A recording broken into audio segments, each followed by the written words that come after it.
درود شنوندگان گرامی، راغبان ادبیات،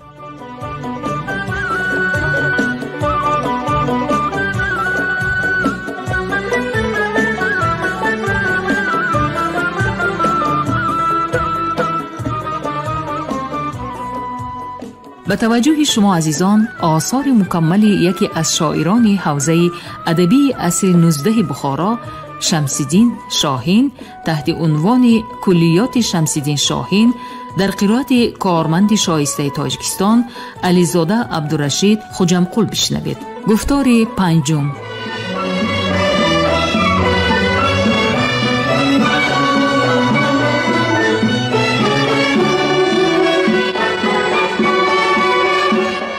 شناخت و بزرگداشت گذشتگان ملت یکی از عنصرهای افتخار وطنداری به شمار می رود.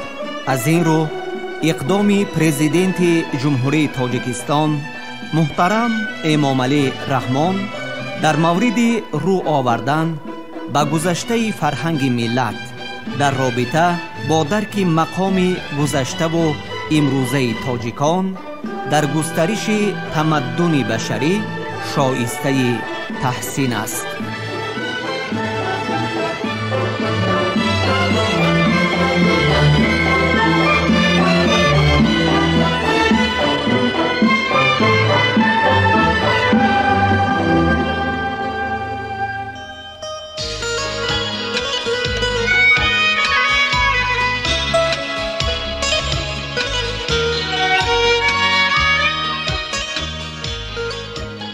شمس‌الدین شاهین از ستاره‌های درخشان ادبیات فارس و تاجیک آخر عصر 19 می باشد که نام او با واسطه نام پدرش مولا امان که از دانشمندان و مدرسان مشهور بخارا بوده است با نام کلابی علاقمند است.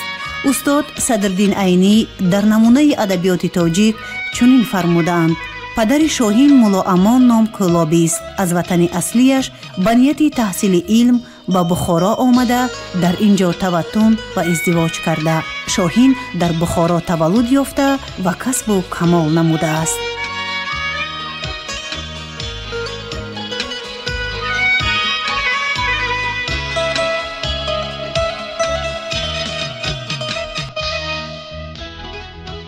بدین غلط که وی اندر سری وفای من است، اگر به تیغ ببرد سرم سزای من است.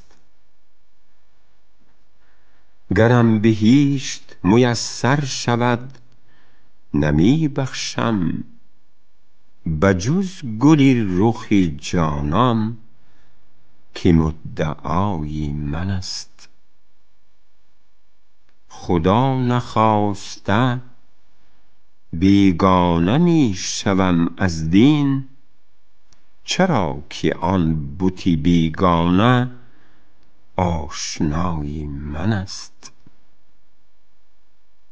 چو جم به جام جهان بین سری ندارم از آن که نقش پای تو جامی جهان نمای من است. مرا رخ تو به کاکل اشاره می فرمود، حذر ز روزی سیاه که در قفای من است. به یک اشاره ادا کن بهای خون مرا، که یک اشاره ز تیغ تو خون بهای من است. سگت به پای حقارت بزد سری من و گفت، گران مباش که ایذای تو به پای من است. چه غم اگر فلکم عقده افکند شاهین، چنین که ناخن فکرت گره گشای من است.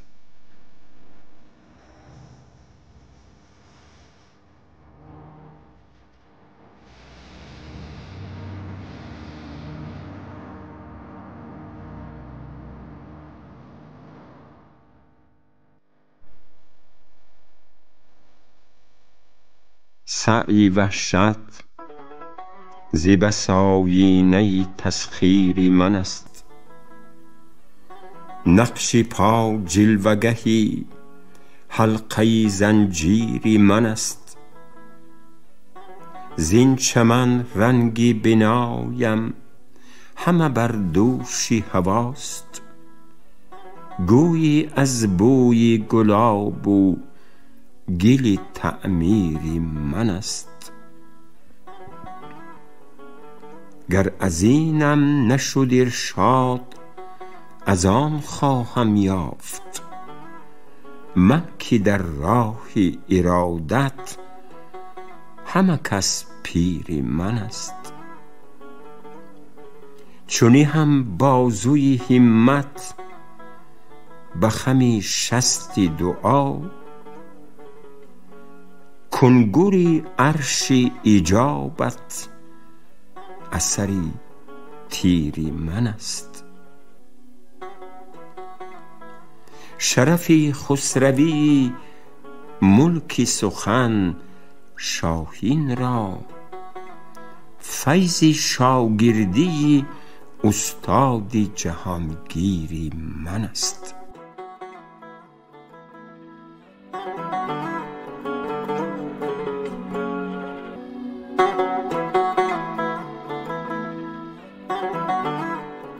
لب تو قوت دل و قوت روانی من است. ولی چی سود که دور از لب و دهانی من است. روم به گامی نخستین هزار مرحله پیش. به جستجوی تو گر باد هم عنانی من است. به وصف لعلی مسیحا دمی تو زابی حیات.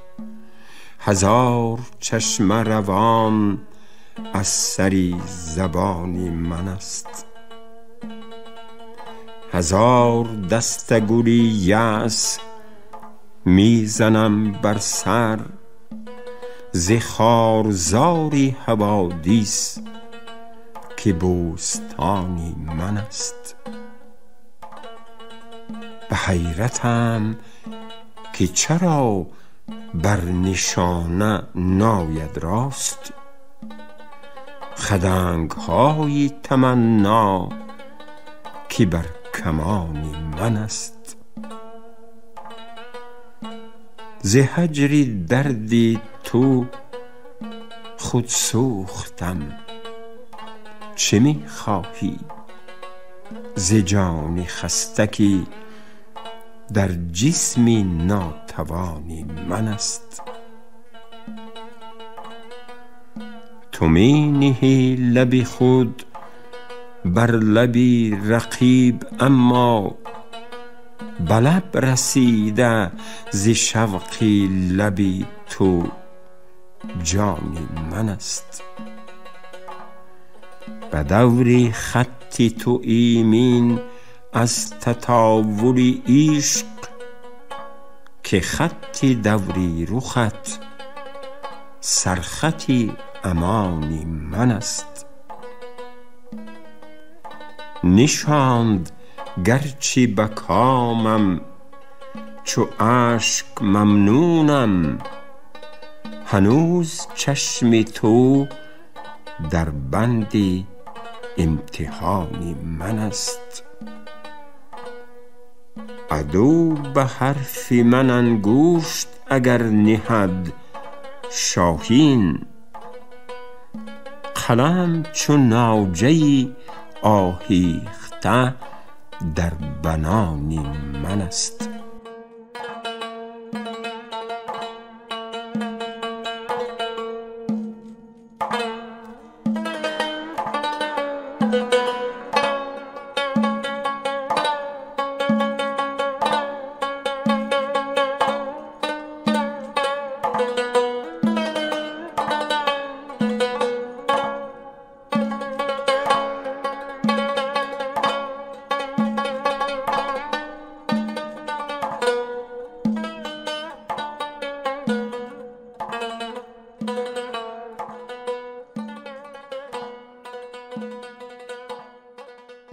پری ز شرم رخت چهره در نقاب گرفت. لبی تو رونقی کیفیت از شراب گرفت. اگرچه بود تو را چهره مصحفی رحمت، کسی که دید خطت آیتی عذاب گرفت. رخت نداشت سواد به درس فتنه مگر، که در بغل ز خطی عنبرین کتاب گرفت. سواد خط تو گردید روشن از عارض، برآمد از همه غوغا که آفتاب گرفت. از آن سمند که کشتی سواره چون خورشید، هلالی بوسه ز نعل و مه از رکاب گرفت. جبین و روی تو هر کس که در عرق بیند، تواند از گل و خورشید و مه گلاب گرفت. اشاره کرد نگاهت به اشوکان ابرو، به تیغ ناز پی قتل من شتاب گرفت. نگار من عجبم زان خط و رخی عرقین، که چون رقم زده بر صفحه که آب گرفت. ز بس به نام تو توشیح کرد بر شاهین، بدین غزل نتواند کسی جواب گرفت.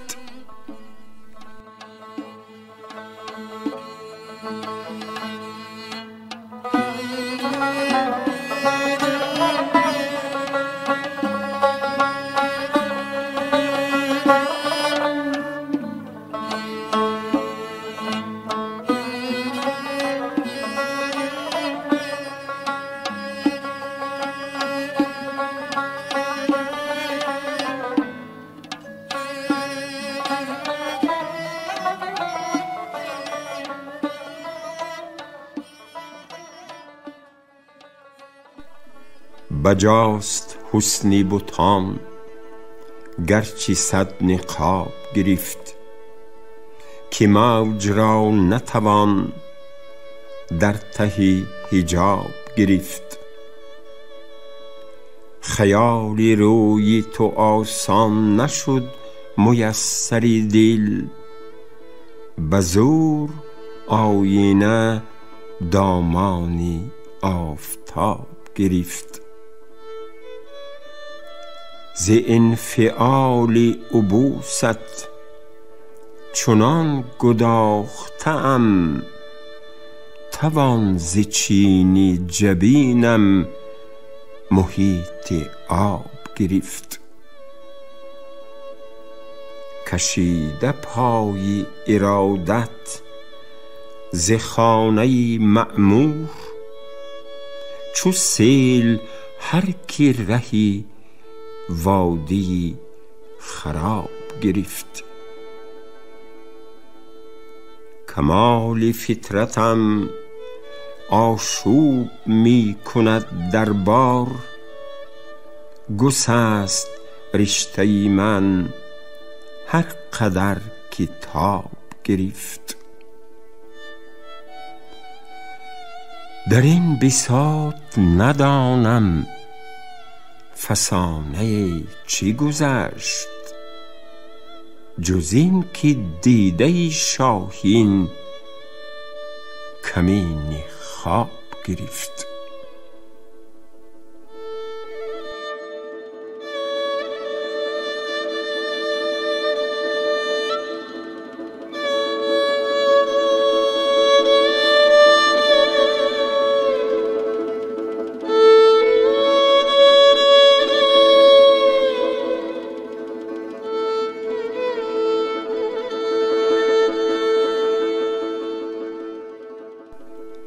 بی تو هم جایی اقامت، گوشه‌ای میخانه است. کار و بارم در هوایت، گریه‌ای مستانه است. آن که بر درد دلم خون می‌خورد جز باده نیست، وان که می‌گرید به حالم شیشه و پیمانه است. آن که بر بالین من می‌سوزد آن جز شمع نیست، وان که از گردی سرم می‌گردد آن پروانه است. هرچی می‌بینم به چشم از آسمان بازیچه است، هرچی می‌خواند به گوشم روزگار افسانه است. هر نگاه از مد حیرت تاری زنار است و بس، هر میژه از اشک حسرت سبحه‌ای صد دانه است. هرچه دیدی پیش مردم خورده بر شاهین مگیر، کو غلامی توست گر هوشیار و گر دیوانه است.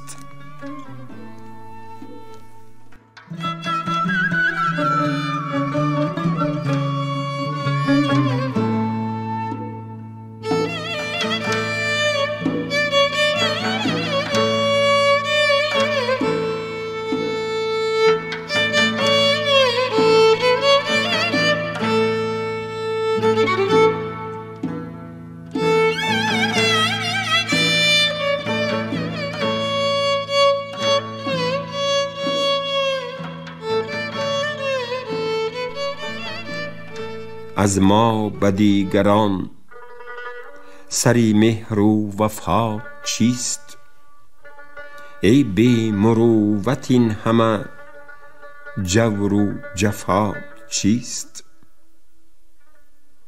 یک سر به انتظار تو فرش است جان و دل، تا پا نهاده‌ای بنگر زیر پا چیست؟ جوشیده اختر از دلی خورشید و ماهتاب، یعنی عرق دمیده ز رخسار خود چیست؟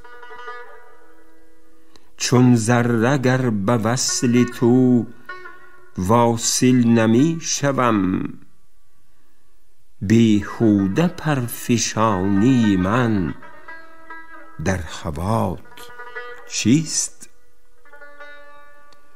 خوبان اگر به تیغ ستم کرده اند قصد، شاهین تو هم بکوش که تیری دعات چیست؟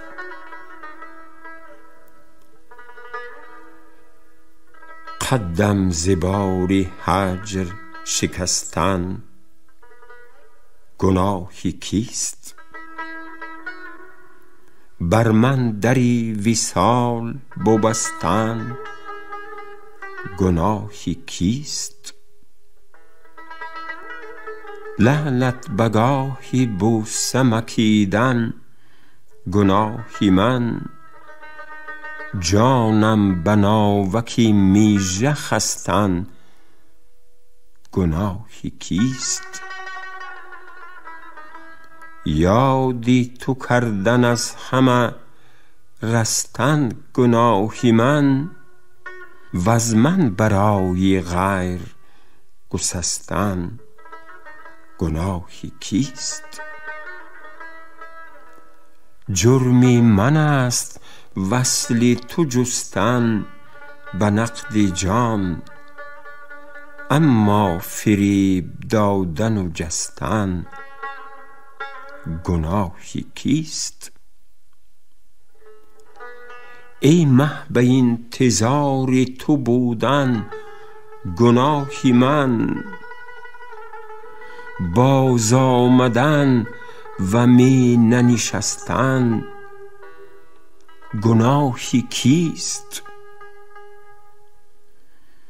نقد دلم ربودن و لیکن ز دست من هر لحظه حیله کردن و رستن گناهی کیست؟ پنهان دلی شکسته شاهین خسته را در پیچ زلف بردن و بستن گناهی کیست؟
доираи адабии хатлонзамин дар асри 19 ва ибтидои асри 20 шоирони зиёдеро ба камол расонидааст.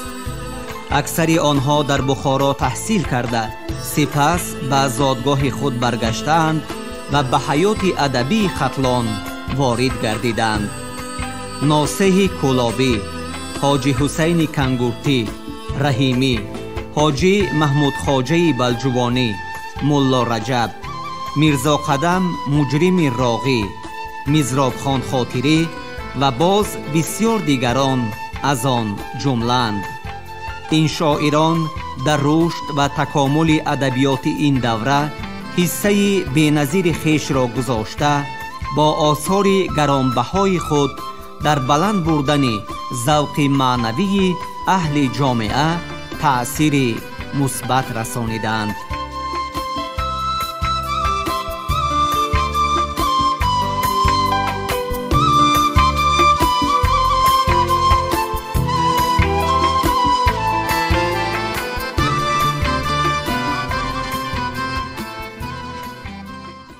شنوندگان ارجمند، شما گفتاری پنجم را از روی کلیات شمس‌الدین شاهین در قرائت کارمند شایسته تاجیکستان علیزاده عبدالرشید خوجمقل شنیدید. کارگردان گفتار شیرعلی نغزلی، صدابردار کریم طالبوف.